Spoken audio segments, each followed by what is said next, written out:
Сәлем достар, HTML, CSS, JavaScript үйренгеннен кейін әрине фреймворк үйрену керек болады. React, Angular, Vue және тағы да басқа мыңдаған JavaScript фреймворктар бар. Қайсысын үйренемін десеңіздер өз еріктеріңіз. Бірақ React әрине ең танымалы. Егер сіздер JavaScript немесе CSS, HTML-дің біреуін сабағын өткізіп алсаңыздар, ол курсты қарап көріңіздер. Менің каналымда тегін курс бар, 10 шақты сабақтан тұрады, өте жылдам өтіп шықсаңыздар болады. Мен оны сілтемемен жоғары жақта қойып қоямын. Сонымен біздің React курсын бастамас бұрын мынадай нәрсе айтып кетейін. Мен YouTube-тан бірінші қарап көрдім қазақша React курстарын. Сөйтсем, ешқандай қазақша контент шыққан жоқ. Google-дан да қарадым, бұл жерде де ешқандай қазақшасы шыққан жоқ. Сонымен бұл курс тегін, бірнеше сабақтан тұратын болады. Сонымен біз бастайық. Бүгін кіріспе және React-ты орнату. Сонымен React деген не екеніне сәл көз жүгіртейік. Біздің енді осыған дейін біз JavaScript-те сайт жасап көрдік, кішкене қиындау болды. GetElement by ID, одан арғы неше түрлі қиын нәрселер бар. Былай бір қарағанда түсінбейтін нәрселер. Сондықтан бізде фреймворк деген нәрсе пайда болады. Фреймворк біздің JavaScript-те жазатын заттарды жеңілдетеді. Өзінің дайын функциялары бар, өзінің дайын қосымша көмекшілері бар. Сондықтан біз фреймворкты міндетті түрде үйренуіміз керек. Қазір онсыз ешқалай сайт жасай алмайсыздар. Кішкене қиындау болады. Сонымен React-тың негізгі сайтына кірсеңіздер, react.dev. Бұл жерде React-та The Library for Web and Native User Interface, яғни React өздерін библиотека деп айтады, бірақ біз оны фреймворк деп айта берсек болады. Библиотека дегенде өз бір ғана шаруа жасайтын, басқа шаруаға күші жетпейтін деген сияқты сондай қосымша заттар, тағы да қосымша library-да орнату керек деген мағынада. Ал фреймворк деген полноценный бүкіл нәрсесі бар. Енді Angular-ды біз фреймворк деп айта бере аламыз, ал React-ты кішкене енді библиотека деп те айтамыз кейде. Жаңа айтқандай React ең танымал, сонымен бұл статистикаларды барлығын бір тексеріп шығуға болады. Сонымен Stack Overflow бұл сайт программистер өздерінің сұрағын қоятын сайт. Осы жерде де React бірінші орында, міне.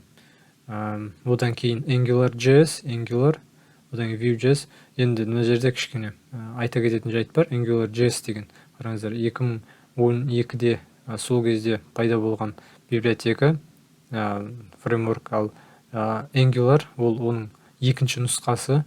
Бірақ мына Angular-ды жасаған компания, яғни Google-ның разработчиктері, олар 2016-да тоқтатады Angular.js-ті, бірдеңе дұрыс емес екенін түсініп, одан кейін Angular-ды екінші нұсқасын жасай бастайды. Сол кезде міне содан бастап Angular қазір қолданылмайды, оны арғай дамытып отқан жоқ себебі. Ал Angular болса өзінің міне жасыл Angular, бұл жақсы адамдар, разработчиктер жинады, бірақ React шыққаннан кейін ол, яғни React біраз уақыттан кейін басып озды Angular-ды. React басында ол Facebook жасаған, Facebook-тың разработчиктер 2013-ге дейін ол өздерінің ішінде жасаған, одан 2013-тен бастап көпшілікке көрсете бастады, көпшілік оны қолдана бастады. Vue-ді көреміз, Vue бірақ қатты көп емес екен, Svelte, одан кейін осы соңғы жылдар ғана көтеріп келе жатқан фреймворк. Мына жақта енді тағы да статистикалар бар, әрбір жыл бойынша. Қараңыздар, State of JS деген сүрвей. Бұл жерде React бастапқы үштікте, үшінші орында, екінші орында, кейбір жерде бірінші орында деген сияқты, үштіктен қалмайды. JetBrains-ті да қарап көрейік, бұл жерде React алдыңғы орындарда тұр. Одан GitHub repository, яғни GitHub-та жасалынатын библиотекаларда React қаншалықты қолданылады. React әрине басқалардан қарағанда ең көп қолданылады екен. Өте қатты айырмашылық бар екен, қараңыздар.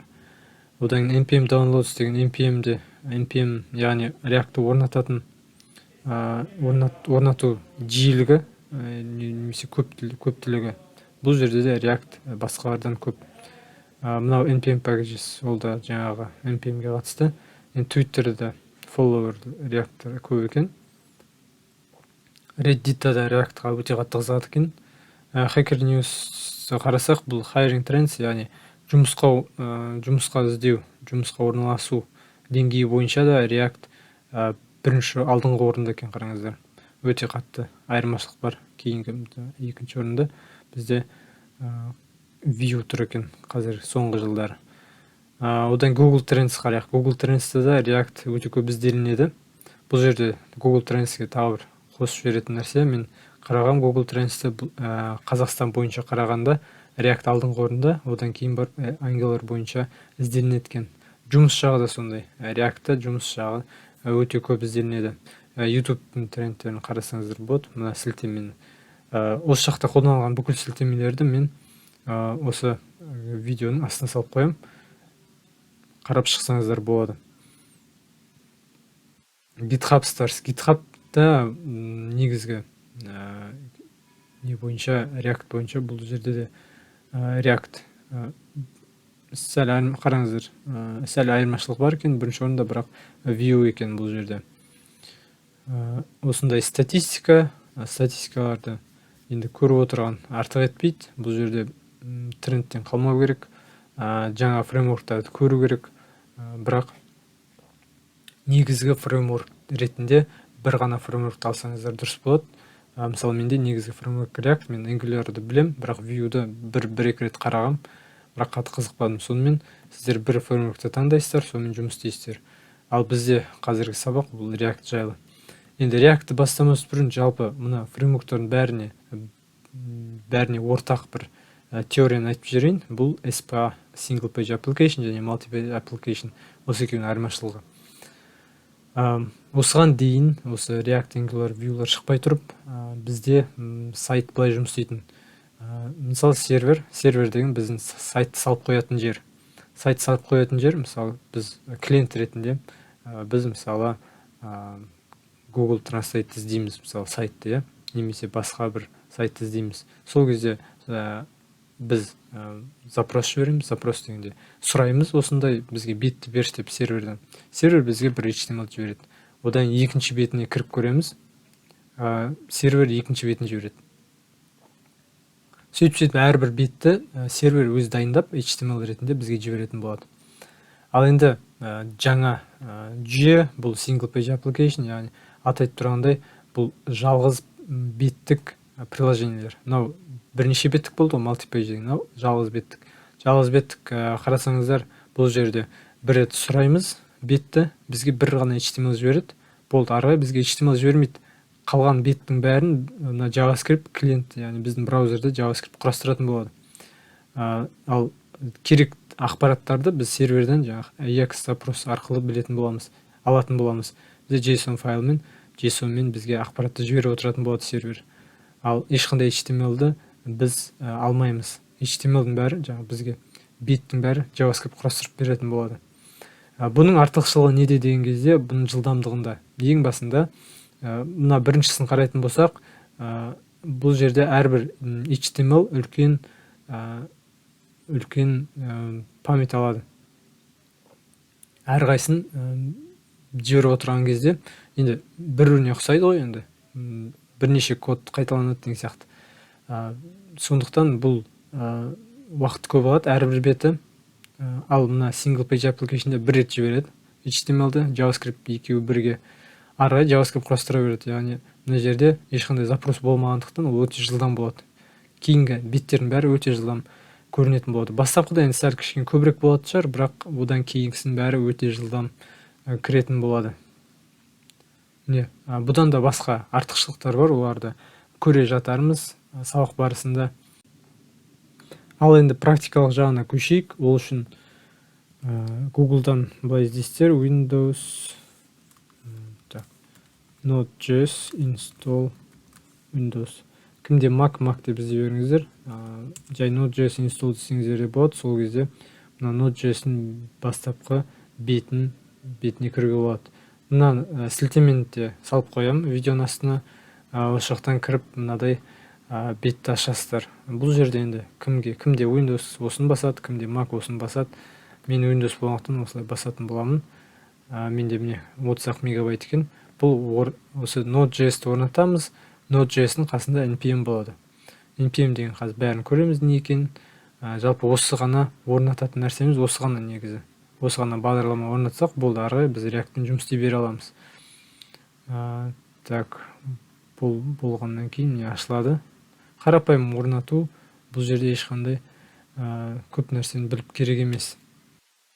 Міне next-ті басам, неде accept жасаймын. Сосын орнататын жерін көрсетеді. Next басайым. Бұл жерде енді көп нәрсені білмесеңіздер басып керек емес. Next баса береміз. Және install басамыз. Менде енді орнатылған, сондықтан мен бұны баспай қойын. Node.js орнатқаннан кейін сіздерде енді Node.js бар. Оны тексеру үшін бітеміз. Поискта іздеуде біз cmd деп жазсаңыздар болады, немесе терминал деп жазсаңыздар болады. Терминал деп шықпаса cmd-ді басасыздар. Бұл command prompt деген шығады. Windows 11-де терминал қолданыңыздар, өте ыңғайлы, соңғы шыққан терминал. Бұл не үшін керек? Бұл біздің командаларды жазуға керек. Яғни Windows-қа мынаны істе деген командалар айтатын боламыз. Енді мен Node.js-ның орнатылған тексеру үшін бітем node-version. Бұл жерде енді Node.js-тің менде нұсқасы шығады. Яғни 16-17 орнатылған екен менде. Сіздерде ештеңе шықпаса, бір қате шығатын болса, Node.js-ті таба алмадық десе, онда мына бетке қайтан келіп, қайтан дұрыстап орнатып көріңіздер. npm-ді тексерем, екеуі бірге жүру керек. Бұл жерде де нұсқасын шығаратын менде, шығаратын болса, онда бұл бәрі дұрыс деген сөз. Терминалдың тағы бір жақсы жері бұл жерде плюс деп басқа бір бетін ашып, мына жаққа жаза берсеңіздер болады. Енді сіздер проектті алу керексіздер. Проектті мен осы видеоның астына салып қойдым. Бұл жерден кіріп, оны архивтан шығарып, өздеріңізге керек жерге қоясыздар. Мысалы, меніңкі қазір мына жерде тұр. Custom React. Custom деген жерге менде React несі бар, zip бар. Мен оны сіздер қалай жұмыс істейсіздер, тура солай істеп көрейін. Мысалы, сіздер downloads-қа осы жерге көшіріп алдыңыздар. Downloads-та тұр қазір, екі рет басып ашамыз. Одан экстракту, яғни оны архивтен шығарамыз. Қарамадым қай жерге барғанын, бірақ негізі бұл мына жаққа, осы downloads-қа кетеді. Ашып қарасаңыздар, ішінде тағы бір React деген бар екен. Сондықтан осы жақтан шатасып қалмаңыздар. React ішінде тағы бір React тұр. Сондықтан маған бұл бірінші React керек емес, ішіндегі мынау керек міне. Маған public source, осылардың бәрі керек. Осы бетті мен осы бетке баруым керек мен. Ол үшін қараңыздар, үстін басам, кімде Windows-нан басасыздар үстін. Ал кімде Mac, ол жерде жазылып тұрады, қай жерге бару екен, осы Mac арқылы, Mac-та да тура сол терминал бар, терминал арқылы сол жаққа барасыздар. Қайтып бару екен көрсетем. Бірінші мынаны көшіріп алайық, бірінші біліп алайық, қай жерде тұрған, осы жерге вставить етсеңіздер, яғни көшірілген текстті осы жерге салатын болсаңыздар, міне мынандай интерді бассаңыздар, қате шығады. Ол қате ештеңе емес, қатеге қатты мән бермей қойыңыздар. Бірақ қазір бізге өзіміз ручной, яғни қолмен өзіміз жазып, сол жаққа баруымыз керек, міне қараңыздар. Енді қай жерге бару керек дегенде, users адағжан, менде осы жерде тұрмын, users адағжанда тұрмын. Ары қарай мен downloads-қа баруым керек, сосын React-қа баруым керек. Яғни бару үшін мен cd-ді басам, cd downloads. Downloads-ты, міне қараңыздар, downloads-ты толық жазған жоқпын. Download деп жазында, тапты басқан кезде ол сол нені папка бар екенін көрсетті маған. Сонымен downloads-қа кірдім, енді cd тағы да береді. cd деген change directory деген сөз. React деген деп жазып тапты басатын болсам, React деп жазылады. Бірден cd тағы да бір React-қа кіреміз. Сонымен мен кірдім, енді dir дегенді жазсам, мен қай жерде тұрғанын көрсетеді, қандай заттар бар екен. Public source, package log JSON, негізгі концепциялар деген бар. Негізгі концепциялар қатты мән бермей қойыңыздар, ол менің жай документім жазып қойған. Сонымен dir деген ол осы біз тұрған жерде не бар? Яғни біз терминал арқылы осы мына жерде ашып тұрмыз деген сөз. Енді неде ls деп айтылады. Mac'та, кімде Ubuntu, ол ls-ті басасыз. ls не бар екен көрсет. Windows'та, мына терминалда жұмыс істейді екен. Windows'ын жаңағы CMD-інде ол ls істемейді. Сондықтан dir-ді жаза беріңіздер, кімде Windows. Сонымен мен керек жерінде тұрмын. Енді мен бұл нені орнатуым керек, бағдарламаны. Яғни мына npm install деген команданы шақыратын боламын. Бұл біздің мына нені проектінге керек библиотекаларды, лайбрариларды орнатып береді. Яғни React қандай керек? React керек, React DOM керек деген сияқты осы керек бағдарламаларды орнатып береді. Осыны сәл күтеміз, одан кейін жұмысқа кірісеміз. Сонымен бізде бітті. Енді мына жақта бір қандай да бір қателер шығуы мүмкін. Осылай high severity vulnerability десеңіз, оларға қатты мән бермей қойсаңыздар болады. Енді npm өте қатты қып-қызыл болып қалса ғана, енді соған назар аударып, оны түзеуге тырысыңыздар. Енді келесі команда npm start. npm start не істейді? Бұл біздің сайт, біздің бағдарламаны жүргізеді. Менің проектім іске қосылды. Сіздерде бәрі дұрыс болса, осындай app component works деген осындай сөз шығады. Мен бәрін қарапайым істеп қойдым. Бұл жерде ешқандай дизайн, ешқандай стиль жасаған жоқпын. Міне, терминалды қарайтын болсақ, compiled successfully деп тұрады. Ол бәрі дұрыс деген сөз. Яғни localhost 3000 деген жерге барасың дейді. Осы жерден сен проектіні көре берсең болады. Яғни 3000 деген ол біздің порт, localhost деген біздің қазіргі компьютер. Біздің қазіргі компьютеріміз ол сервердің орнында қазір жұмыс істеп тұр деген сөз. Яғни басқа компьютерден, дәл осы Wi-Fi-ға қосылған компьютерден мына нені IP адресі жазып 3000 деп жазсаңыздар, осы сайтты аша аласыздар. Немесе өзіңіздің соткаңызды ашсаңыз да болады.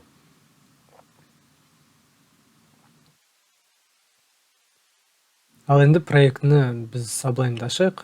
Ол үшін файл open folder деп проектіні ашасыздар. Менде ол downloads'та болды. Және React.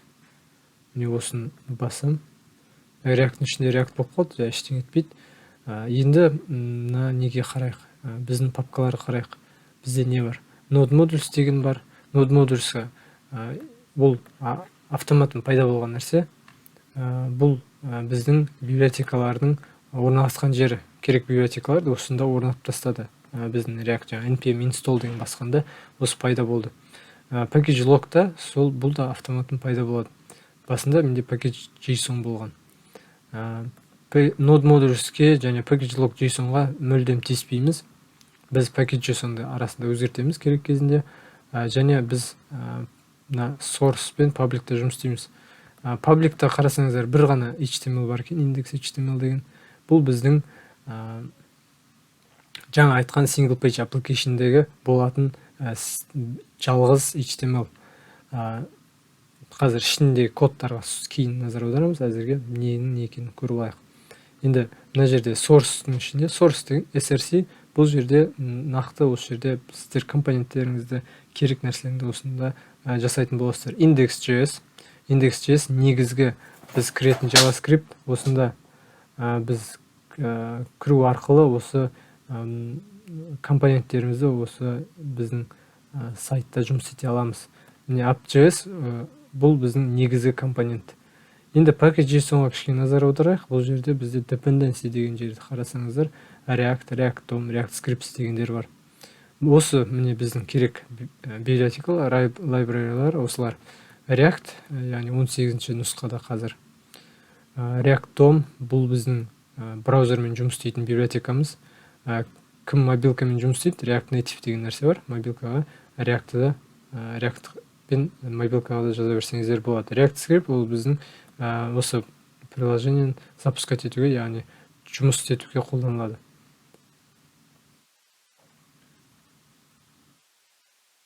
Енді әрбір кодтың ішіне кіріп шығайық. Бізде index.html бұның бәрі түсінікті деп ойлаймын. Мета тайтл бұл жерде ешқандай білу керек нәрсе жоқ. Енді назар аударатын нәрсе мынау div id root дейді.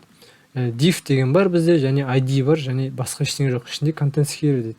Яғни мына жерде біздің негізгі компоненттер осы жерде құрастырылатын болады. Осы жерде біздің HTML пайда болатын болады. JavaScript осында өзі күшпен қосып отыратын болады. Енді index.js-ке қарайық. Index.js-те не бар? Index.js-те мыналар түсініксіздеу болуы мүмкін, қазір бәрін түсіндірем. Ең түсінікті деген код бұл get element by id root. Get element by id естеріңізде болса, бұл HTML-дегі root деген ID-ді іздейді. Міне index.html-да root дегенді іздейді. Тапты. Тапқаннан кейін осы жерге app деген компонентаны сал деп тұр бұл жерде. Енді appты қайдан алып тұр? Оны import, яғни басқа жақтан алып тұр да. App деген мына жерде тұр ғой бізде. Яғни осы жерде import жасап тұр. Index.js-те appты, ар жақта тұрған appты осында әкетті, осы жақта қолданды. Яғни import export деген бізде осы басқа компоненттарды, басқа жазылған кодты, басқа JavaScript-ті басқа жақта қолдану үшін қолданылатын. Import және export. Export не үшін? Export біз осы app деген файлды, осы жерде жасалынған нәрсені басқа жақта қолдануға мүмкіндік береді осы экспорт арқылы.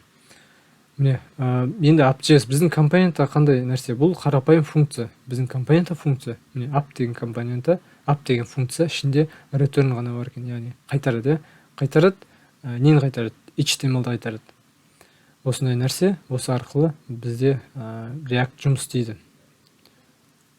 Енді қараңыздар, app.jsx-ке қазір мән береміз. Енді қараңыздар, JS пен JSX.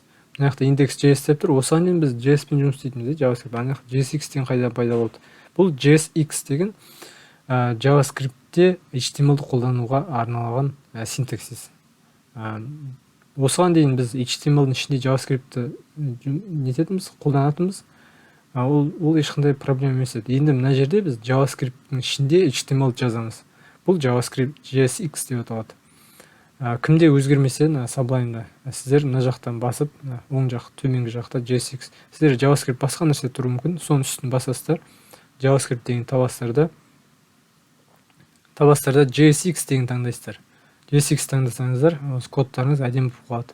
Мысалы, басында сіздерде кейбіріңізде JavaScript деп тұру мүмкін. Код кішкене түстері онша келмейді, бірдеңе қате сияқты болып тұрады. Сондықтан оны түзеу үшін міне JavaScript-ті басасыздар, одан кейін JSX таңдайсыздар. Сол кезде барлығы өз қалпына өзі әдемі болып шыға келеді. Енді сәл кодты өзгертіп көрейік. Мынаны AppWorks-тың орнына Hello World деген жазып көрейік. Hello World сақтаймын.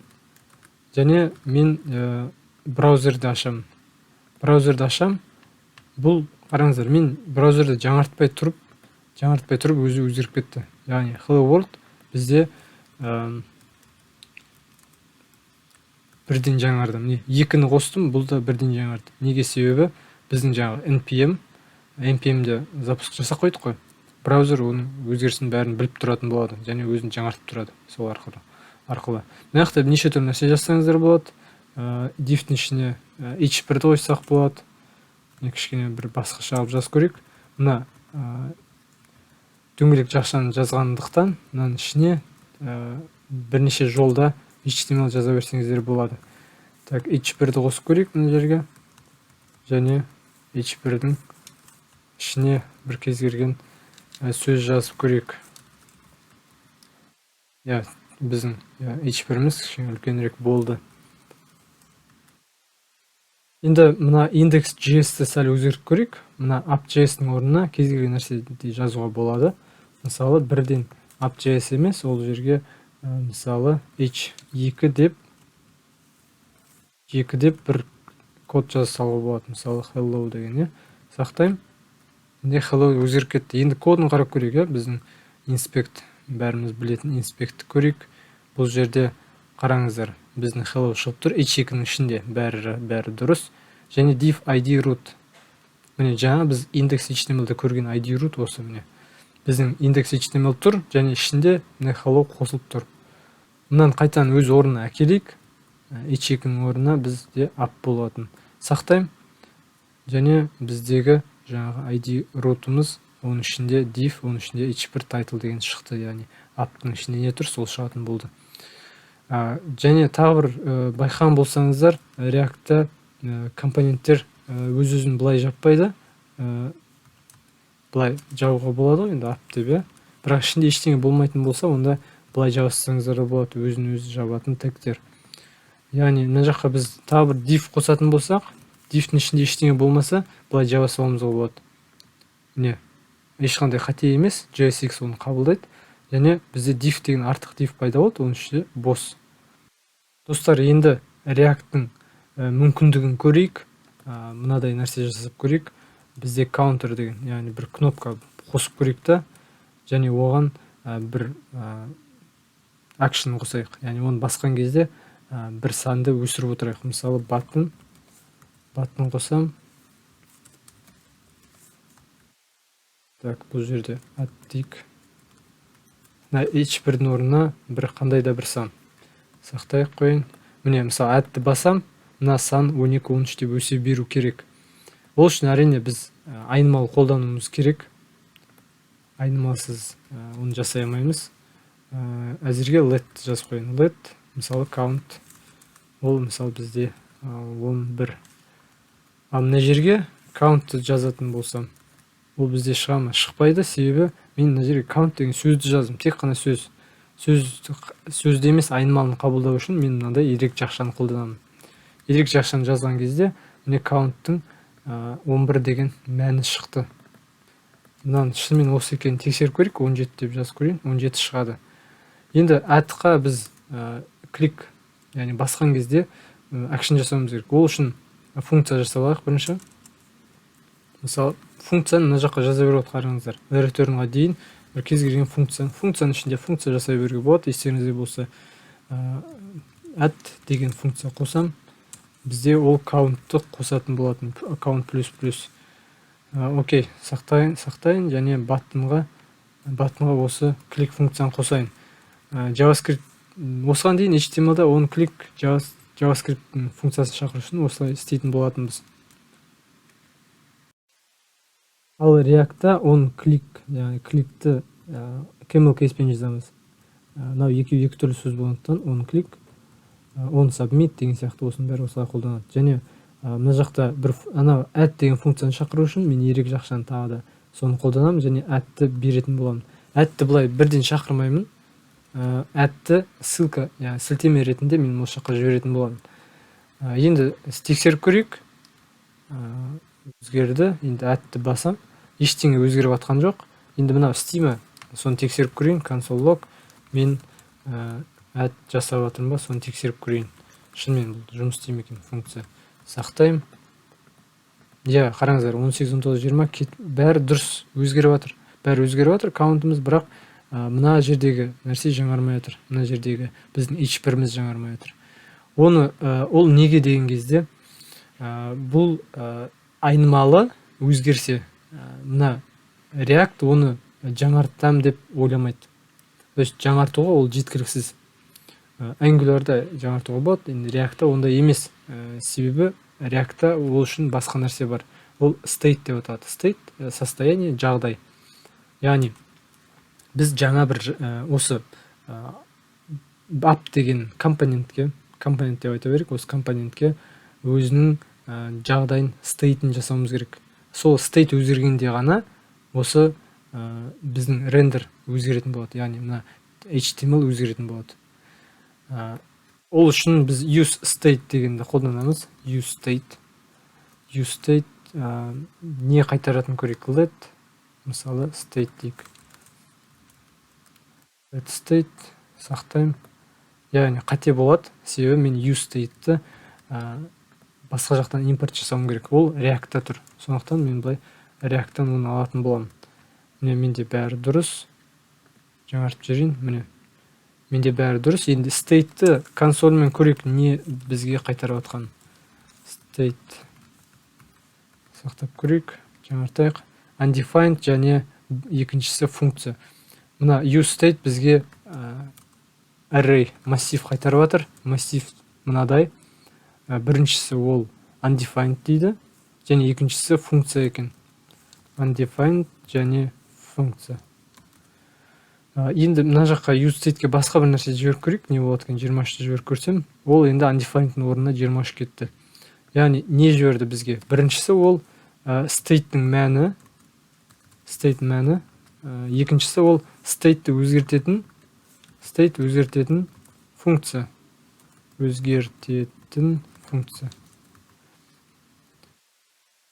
Яғни мынау массив, сондықтан оның енді әрбір элементін алуымыз керек. Мысалы let емес, енді біз констпен жұмыс істей аламыз, себебі бұл жерде бірден өзгерте алмаймыз стейттарды, функцияны шақыру арқылы ғана өзгертетін боламыз. Біріншісі ол біздің count, мына count'ты біз енді 17-те бірден бермейміз. 17-те бірден бермейміз, біз оны state нүкте емес, 4 шақша 0 элементті аламыз. Және екіншісі болып, біз былай жасайық, set count немесе change count кез келген атау беруге болады. State'тің екінші элементін аламыз. Яғни бірінші индексте тұрған екінші элементін аламыз. Енді осы count пен set count шығарып көрейік. Консольда не шығады екен? Count және set count. Сақтайым. Жаңартайық. Бізде 23-тің өзі шықты. Яғни қазіргі бастапқы мәні, мына біздің стейтіміздің, count'ымыздың бастапқы мәні 23. Ал мынау функция. Функцияны шақырып көрейік. Set count. Бірден шақыра салайын. 34 дейін, сосын count'ты мына жерге шығарып көрейін. Қате шығып қалады. Біз былай бірден мына count'ты өзгерте алмаймыз. Сондықтан былай set count'ты мына жерде жасаған дұрыс болады. Мына функцияның ішінде. Осы жерде жасаймын. Әтті бас көрейін. Бізде 34 болды, қараңыздар. Енді бізде тек 34. Count'ың мәні 34 кетең. Басында 23 болған, 34. Енді тағы бір кнопка қосып, баттон қосып, оны басқа санға өзгертуге болады. Бірақ бізге ол емес, бізге қазір өсіру керек. Өсіру үшін біз былай істейміз. Қазіргі тұрған count'қа 1 деген мәнді қосамыз. Яғни қазіргі мән ол count дұрыс па? Count деген қазіргі мән. Мысалы 23 болды. Наны енді 24-ке айландыру керек қой. Ол үшін не істейміз? Қазіргі count'ымыз ол 23-ке тең. Яғни count былай істейік, let new count дейік. Count'ың жаңа мәні ол count плюс 1-ге тең. Яғни ол 24. Сонда new count'ты осы жерге жазатын боламыз. Сақтайым. 37, 38, 39 кете беретіне. Сонымен біз қосындыны осылай жасай аламыз. Енді сәл бір өзгертіп, кішірейтіп көрейік біз жазған мәндерді, жазған кодты. Енді мынаны былай кішірейте салуға болады. Мына жолды алып тастап, оның орнына былай қоя салсақ болады. Яғни count плюс 1. Мына жақтан енді кнопкадан консоль шығармай қойық. Әлде істеп тұрған бір тексеріп аламыз, бәрі жақсы. Енді мыналарды кішірейтіп көрейік. Жақсылап ойланайықта, біз нені өзгерте аламыз? Біз мыналарды өзгерте аламыз. Қараңыздар. Бұны кішірейтпеш бұрын бір мынада кішкентай теория, осындай мысал айтып жерейін. Мысалы бізде массив бар, Массив бар, бізде мынадай. Біріншісі саны 10, екінші саны мысалы 200. Енді бірінші сан мен екінші санды алу үшін біз былай істейміз, әрқашан const, мысалы first, бірінші элемент ол r от нүкте, от 0. Яғни екінші элемент алу үшін second ол бізде бірінші элемент. Бірде тұрған элемент. Енді консольға екеуін шығарып көрейік. First және second шығарамыз. 10 мен 20 шығады, бәрі жақсы. Бірақ мынаны кішірейтуге болады, қараңыздар. Мынау бірінші және екінші элемент қой енді. Осыны тағы бір осылай массив деп жазып, first және second деп жазсақ ол бізге қате емес. Яғни мына 3 жолды біз бір жолға айландырдық. Ешқандай айырмасы жоқ, 10 мен 20 алынады. Тура сол сияқты біз мына count пен set count'ты да өзгерте аламыз. Міне state'ті бірден алып тастаймыз, ол бізге керек емес. Count және set count. Міне осыны өзгерттік. Енді бір тексеріп көрейік. Сақтаймын. Бәрі жақсы жұмыс істеп тұр. Қараңыздар, біз кішкентай ғана кодпен мынадай қосатын функционал жасадық. Бұл JavaScript-те бірнеше ұзақ жол алатын еді. Яғни JavaScript-те бұны істеу кішкене бір ыңғайсыз болатын. Ал мына жерде өте ыңғайлы. Біз бірден HTML-дің ішінде JavaScript-дің айнымалыларын жаза береміз. JavaScript-дің ішінде HTML-дің өзін жазамыз. Және on click, яғни event emitter үйтіп қосып жүрмейміз. Мысалы, add event listener-де бүйтіп жазып қосып жүрмейміз. Бірден on click, on submit, on change деген сияқты біз функцияларды бірден қосып, осы жерде обработка, яғни осы жерде біз қорыта береміз. Енді біз тағы бір күрделендірейік. Енді мынаған екінші бір кнопка қосып қойық. Add емес, енді минус деп жазсаңыз, енді біз керісінше азайтатын боламыз. Яғни біз бір минус 1 қосамыз. Яғни минус 1. Және бұл жерде минус деп қоссамыз, бұл кезде енді көп нәрсе өзгертпедік, жаңа нәрсе қостық, минус деген. Жаңартам, минус бассам кете береді, төмен қарай минус, және add қосқан кезде ол да қосыла береді. Барлығы өте жақсы жұмыс істеп тұр. Сонымен біздің React-қа арналған бірінші сабағымыз аяқталды. Біз бүгін React-та кіріспе жасадық және алғашқы бағдарламамызды жасап көрдік React-та. Енді келесі жолдары бұны күрделендіретін боламыз. Ұнаса лайк басыңыздар, ұнамаса комментарий жазыңыздар. Сонымен алғашқы YouTube-тағы қазақша React контенті құтты болсын.